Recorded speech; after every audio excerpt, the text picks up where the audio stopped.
Merci, Monsieur le Président. Vendredi dernier, l'Office québécois de la langue française a rendu enfin public ses études. Il y a plusieurs des chiffres, des sondages téléphoniques qui confirment que la région métropolitaine de Montréal s'anglicise et se bilinguise.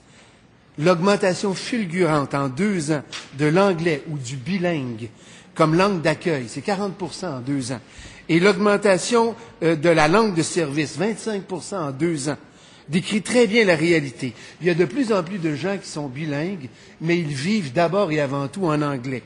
De la même façon, 43% des francophones qui ne demandent pas à être servis en français lorsqu'on s'adresse à eux d'abord en anglais. Ça confirme que dans une situation de bilinguisme, la langue perçue comme minoritaire accepte la domination de la langue perçue comme majoritaire. C'est ça le premier recul de l'assimilation. Est-ce que la ministre confirme que le bilinguisme remplace de plus en plus vite? Madame la ministre de la Culture.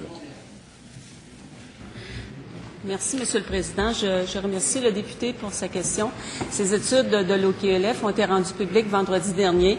C'était l'engagement qu'avait pris la présidente directrice générale de l'OQLF de rendre ces études publiques au printemps. Ça a été fait. Je veux la remercier pour son travail. Je remercie aussi Monsieur Marc Termotte, qui est le président du comité de suivi et qui a fait un travail remarquable dans ce dossier. Monsieur le Président, ces études de l'OQLF nous annoncent des résultats très encourageants par rapport à notre stratégie. Sur d'autres points, il faut continuer le travail, Monsieur le Président. Et je vous donne un exemple ici. La langue de service, Monsieur le Président, alors qu'on est en train, dans ces études-là, de déconstruire un mythe, le mythe selon lequel on n'est pas capable de se faire servir en français à Montréal. Mais c'est tout le contraire, Monsieur le Président, et des études scientifiques viennent le prouver. Dans 95% des cas, Monsieur le Président, au centre-ville de Montréal, le service est dans la langue française, Monsieur le Président. C'est remarquable, c'est le fruit de tous nos efforts, Monsieur le Président, et de cette prise de conscientisation de chacun de nous, Monsieur le Président.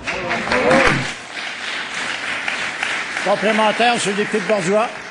Il y a 997 commerces sur 3525, c'est-à-dire 28%, qui ne se conforment pas à la loi sur l'affichage en français. Est-ce qu'on peut parler, après 37 ans d'existence de la loi 101, de désobéissance civile des commerçants? Est-ce que l'Office va imposer les amendes prévues par la loi? Madame la ministre de la Culture. Alors, Monsieur le Président, lui, avec son carré rouge, c'est sûr qu'il prône la désobéissance civile. C'est très, très clair, Monsieur le Président. Et Très vrai. S'il vous plaît. Madame la ministre. À vos collègues, de motifs indignes, en tout cas à vos collègues. S'il vous plaît, Monsieur le député de Matane. Madame la ministre. Le carré rouge est rendu indigne, c'est bon.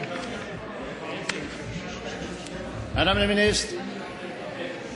alors, son carré rouge, Monsieur le Président, signifie qu'il est prêt à mettre la hache dans le programme d'épargne-études de nos étudiants.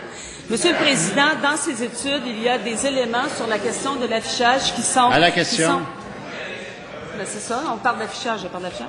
Sur la question d'affichage, il y a des éléments qui sont très importants, Monsieur le Président, et nous reconnaissons que nous avons un travail à faire. C'est pour cette raison, Monsieur le Président, que le Conseil du Trésor a accepté de nous accorder des effectifs supplémentaires pour aller sur le terrain. Ce sont donc 10 effectifs supplémentaires cette année et 15 effectifs supplémentaires que nous aurons l'an prochain, Monsieur. Député de Bourgeois. Monsieur le Président, moi, je répugne pas à m'afficher, Monsieur le Président. Et 28% des commerces du centre-ville, cependant, ne respectent toujours pas la loi 101, une loi qui a déjà 37 ans. Et l'Office nous dit, le gouvernement nous dit, on songe à intervenir. Alors que le premier ministre, lui, a pas hésité longtemps à passer une loi spéciale abusive pour mater le droit de grève des étudiants. 2 poids, 2 mesures. Est-ce que c'est là la marque de ce gouvernement?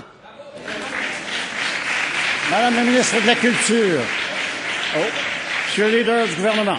Oui, pour précision, notre collègue, la loi en question, veut permettre aux étudiants qui veulent aller à leur cours d'y aller. Et justement, ce que vous prônez comme position avec le carré rouge, c'est de faire en sorte que maintenant, les étudiants qui veulent aller en classe ne puissent plus y aller quand vous parlez du droit de grève, vous parlez de la nouvelle position du Parti québécois, qui est de dire, dorénavant, quand il y a 10 étudiants qui disent « on va pas en classe », tous les autres de la classe n'y vont plus non plus.